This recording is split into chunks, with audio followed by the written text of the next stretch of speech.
নমস্কার, SM online take YouTube চ্যানেলে আপনাদের সকলকে স্বাগত জানাই।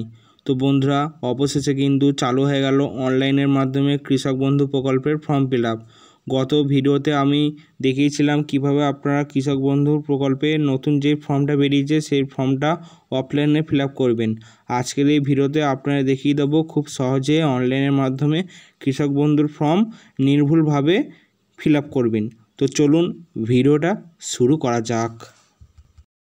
আপনারা দেখতে পাচ্ছেন এই হলো কৃষক বন্ধু প্রকল্পের অনলাইনে ফিল আপ করার ফর্ম। তো আমি প্রথমেই ভোটার কার্ড নাম্বারটা বসিয়ে দিচ্ছি, তারপর চেক ভোটারে ক্লিক করব। চেক ভোটারে ক্লিক করার পর তারপর মোবাইল নাম্বারটা এখানে বসিয়ে দিতে হবে। তো আমি সিম্পলি মোবাইল নাম্বারটা বসিয়ে দিচ্ছি। মোবাইল নাম্বার বসানোর পর পাশে গেট ওটিপি বাটনে ক্লিক করতে হবে। তো আমি সিম্পলি গেট ওটিপি বাটনে ক্লিক করে দিলাম। গেট ওটিপি বাটনে ক্লিক করার পর আমি যেই মোবাইল নাম্বার দিয়েছি সেই মোবাইল ফোনে একটি ওটিপি আসবে। তো আমি এখানে সিম্পলি ওটিপিটা পুট করে দিচ্ছি, তারপর কনফার্ম ওটিপিতে ক্লিক করব। ক্লিক করার সাথে সাথে এরকম একটি ফর্ম হবে। প্রথম ফর্মে কৃষকের ডিটেলসটা চেয়েছে, তারপর দ্বিতীয় ফর্মে কি চেয়েছে, প্রোফাইল ডিটেলস। ঠিক আছে, তো আমি পরকে পর আপনাদেরকে বুঝিয়ে দিচ্ছি। দ্বিতীয় ফর্মে প্রোফাইল ডিটেলস, 2 নম্বরে ব্যাংকের তথ্য, 4 নম্বরে ঠিকানাটা, 5 নম্বরে আপনার পর্চা অর্থাৎ ল্যান্ডের তথ্য। ঠিক আছে, তো আমি প্রথমটা ফিল আপ করে আপনাদের দেখিয়ে দিচ্ছি প্রথম থেকে। তো প্রথমে কৃষকের এখানে ফটোটা আপলোড করতে হবে। চুজ ফাইলে ক্লিক করে জেপিজি ফরম্যাট এখানে আপলোড করে দেবেন। তারপরে 2 নম্বরে অল্টারনেটিভ মোবাইল নাম্বার, অর্থাৎ আপনি যে মোবাইল নাম্বারটা প্রথমে দিয়েছেন তাছাড়াও যদি একটা মোবাইল নাম্বার থাকে সেটা এখানে পুট করে দিতে হবে।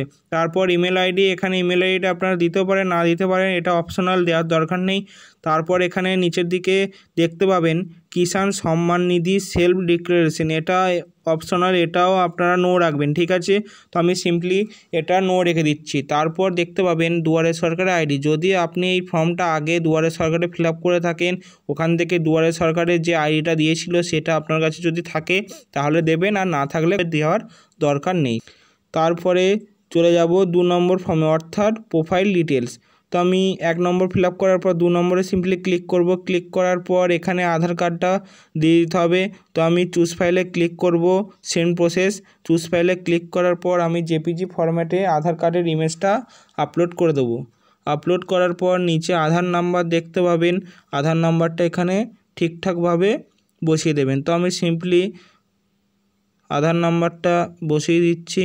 নাম্বার বসানোর পর ভোটার কার্ডটা আমি আপলোড করে দেবো চুজ ফাইলে ক্লিক করে জেপিজি ফরম্যাটে। ঠিক আছে, তো ভোটার কার্ডটা আপলোড করার পর এখানে ভোটার কার্ড নাম্বারটা অটোমেটিক শো হবে, যদি না শো হয় তাহলে আপনারা এখানে টাইপ করে বসিয়ে দেবেন। তারপর নিচের দিকে আসবেন, এখানে আপনাদের নামটা লিখতে হবে সম্পূর্ণটা ইংলিশে এবং বড় হাতের। ঠিক আছে, তো তারপর নামটা লেখার পর আবার নিচের দিকে দেখতে পাবেন যে আপনার পর্চায় থাকা যে নামটি বাংলায় আছে সেটা এখানে বাংলায় টাইপ করে লিখে দিতে হবে। ঠিক আছে, তো তারপর এখানে দেখতে পাবেন কৃষকের যদি বাবা হয় তাহলে বাবার নাম লিখবেন, আর যদি হাজব্যান্ড হয় তাহলে কৃষকের হাজব্যান্ডের নামটা লিখে দিতে হবে। ঠিক আছে, লেখার পর আপনারা এখানে আধার কার্ড দেখে দেখে ডেট অফ বার্থ এখানে সিলেক্ট করে দেবেন। তো আমি এক্সাম্পল হিসেবে একটি ডেট অফ বার্থ সিলেক্ট করে দিচ্ছি। ডেট অফ বার্থ সিলেক্ট করার পর এখানে দেখতে পাবেন তার বয়সটা অটোমেটিক নিয়ে নিচ্ছে।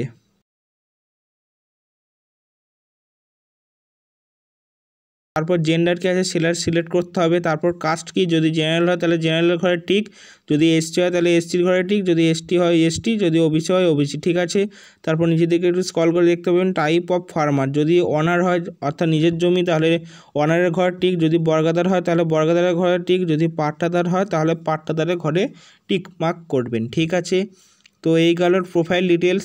তারপরে যাব 3 নম্বর ফর্মে, অর্থাৎ ব্যাংকের ডিটেলস। ঠিক আছে, তো আমি সিম্পলি ক্লিক করে দিলাম। প্রথমে আপনাদেরকে ব্যাংকের পাসবুকটা চুজ ফাইলে ক্লিক করে জেপিজি ফরম্যাটে আপলোড করে দিতে হবে। বন্ধুরা, আপনাদেরকে বারবার বলছি আপনারা ডকুমেন্টগুলো পিডিএফ ফরম্যাটে আপলোড করবেন না। তো তারপর অ্যাকাউন্ট হোল্ডারের এখানে নামটা লিখতে হবে, ব্যাংকের বইয়ে যে নামটা আছে ভুল থাকুক বা ঠিক। তারপর এখানে অ্যাকাউন্ট নাম্বারটা সঠিকভাবে বসিয়ে দেবেন। অ্যাকাউন্ট নাম্বার বসিয়ে দেওয়ার পর আইএফএসসি কোডটা বসানোর সাথে সাথে এখানে ব্যাংকের নামটা নিয়ে নেবে, তারপর শাখার নামটা অটোমেটিক নিয়ে নেবে। তো আমি সিম্পলি আইএফএসসি কোড বসিয়ে দিয়েছি, স্টেট ব্যাঙ্ক অফ ইন্ডিয়া। তারপর এখানে দেখতে পাবেন কোথাকার ব্যাংক, তারপর আপনারা অ্যাকাউন্টের কী ধরন সেটা সিলেক্ট করে দেবেন। সিলেক্ট করার পর ব্যাংকের তথ্য হয়ে গেল। তারপর আপনার ঠিকানাটা এখানে সিলেক্ট করে দিতে হবে। তো আমি অ্যাড্রেস ডিটেলসে ক্লিক করলাম। ক্লিক করার পর প্রথমে রেসিডেন্সিয়াল অ্যাড্রেস, অর্থাৎ এখানে আপনার ঠিকানা দিতে বলেছে। তো আমি সিম্পলি সমস্ত কিছু সিলেক্ট করে দেখিয়ে দিচ্ছি আপনাদেরকে। প্রথমে ডিস্ট্রিক্ট, তারপর ব্লক, তারপর গ্রাম পঞ্চায়েত, তারপর এখানে আপনার গ্রামের নামটা এখানে সিলেক্ট করে দেবেন। সিলেক্ট করার পর এখানে আপনারা পোস্ট অফিসটা লিখে দেবেন, আপনার পোস্ট অফিসটা কোথায় অবস্থিত। পোস্ট অফিস বসানোর পর থানা, তারপর পিনকোড, ঠিক আছে। তো এই গেল আপনার রেসিডেন্সিয়াল অ্যাড্রেস অর্থাৎ আপনার ঠিকানা। তারপর ল্যান্ড ডিটেলস অর্থাৎ ল্যান্ডের তথ্য। তো আমি অ্যাড ল্যান্ড ডিটেলস করলাম। ল্যান্ড ডিটেলস করার পর এরকম একটি ফর্ম ওপেন হবে। তো প্রথমে আপনারা ডিস্ট্রিক্ট অর্থাৎ জেলাটা সিলেক্ট করে নেবেন, আপনার জমিটা কোন জেলায়, কোন ব্লকে, কোন মৌজায় অবস্থিত সেটা সিলেক্ট করে নেবেন। প্রথমে আমি ডিস্ট্রিক্ট সিলেক্ট করলাম, তারপর ব্লকটা সিলেক্ট করব। ব্লকটা সিলেক্ট করার পর এখানে মৌজাটা আমি সিলেক্ট করে দেবো। সিম্পলি মৌজাটা সিলেক্ট করার সাথে সাথে আপনারা দেখতে পাবেন পাশে জেএল নম্বরটা এখানে দেখিয়ে দেবে। তো জেএল নম্বরের পাশে আপনারা দেখতে পাবেন সেলফ ডিক্লারেশন, এই অপশানটা আপনারা সিলেক্ট করবেন না। তো তারপরে আপনারা দেখতে পাবেন খতিয়ান টাইপ, এখানে তারপরে খতিয়ানটা বসিয়ে দেবেন। খতিয়ান টাইপ, খতিয়ান নম্বর এখানে আমি বসিয়ে দেবো। আমার এগ্রিকালচার পার্টটা, ফরেস্ট পার্টটা কিছুই নেই, তো আমি খতিয়ান নম্বরটা এখানে পোর্ট করে দেবো।